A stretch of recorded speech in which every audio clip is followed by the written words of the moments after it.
மகர ராசிக்காரங்க வாங்க. தீவிரமான போக்குடையவர்கள், போராட்டக்காரர்கள், அடிதடிக்காரர்கள், கோபக்காரர்கள், இன்னும் எவ்வளோ வேண்டாலும் சொல்லலாம். அதனால் அவங்க குணம் எனக்கு நல்லா தெரியும். இவ்வளோ குணம் உள்ளவர்களுக்கு 7.5 சனியை போட்டு வாட்டுன்னு வாட்டி 7.5 வருஷம் பாடாப்படுத்தி தொழில் போச்சு, பொருள் போச்சு, கௌரவம் போச்சு, ஆரோக்கியம் போச்சு, வேறு என்ன அவனு எல்லாம் போச்சு. நடுத்தரவில் கொண்டு வந்து நிறுத்திட்டார். ரைட்.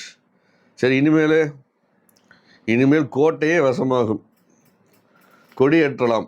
ரைட்டா? ராஜா நீங்கள் தான். இந்த 12 ராசிகளில் ரொம்ப டாப்பில் வரப்போகிறது மகரம் தான். இப்போ ஏன் எப்படி சொல்கிறீங்கன்னா, ரொம்ப டாப்புன்னு யாரை சொல்கிறாங்க? ரிஷபம், துலாம், மகரம் 3 தான் டாப். கடகம் 4வது போட்டிருக்காங்க.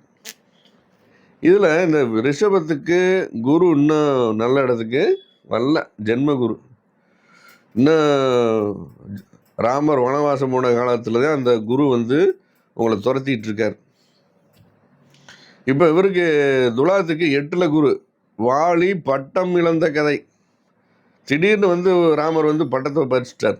ராஜாட்ட பட்டம் போச்சு, பொருள் போச்சு, பணம் போச்சு, வீடு போச்சு, ராஜ்யம் போச்சு. அப்போ துலாமுக்கு இன்னும் ஒரு 3 மாதம் இந்த குரு பயிற்சி அடைஞ்சாத்தான் சனி வேலை செய்வார்.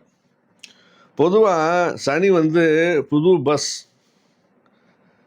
இப்போ சனி பயிற்சி நல்லா உள்ளவங்களுக்குலாம் புது பஸ் மாதிரி.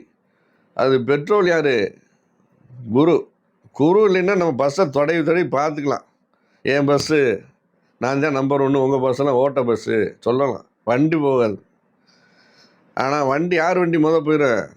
மகரம் பெட்ரோல் வச்சுருக்காரு. அதுக்கடுத்து இந்த கடகம் சுமாரான வண்டி தான், ஆனால் பெட்ரோல் ஃபுல்லாக இருக்குது. அவர் பின்னாடியே 2வது ரேங்க் ஓடியாந்துருவார். இவங்க 3, 4 ரேங்க்கு. ஆனால் இன்னும் கொஞ்சம் நாள் ஆகும் வண்டி கிளம்ப. ஆனால் நல்லா வந்துடும், எல்லையை வந்து சேர்ந்துடும். இவங்களை சைடு வாங்குறது கூட ஒரு முயற்சி எடுக்கலாம்.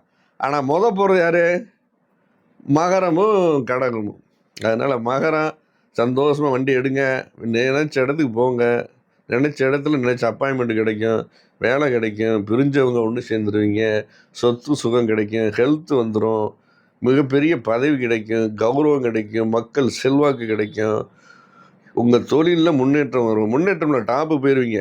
வேறு என்ன வேணும் உங்களுக்கு? எதுவுமே இல்லைன்னு சொல்ல மாட்டாங்க. போதும்ல? ரைட். பரிகாரம் எங்கே போகிறீங்க? போக மாட்டீங்க. முடிஞ்சால் ஏதாவது பக்கத்தில் இருக்க கோயிலுக்கெல்லாம் போங்க. பரிகாரம்னு ஒன்றும் இல்லை. நல்வாழ்த்துக்கள், ஆசிகள்.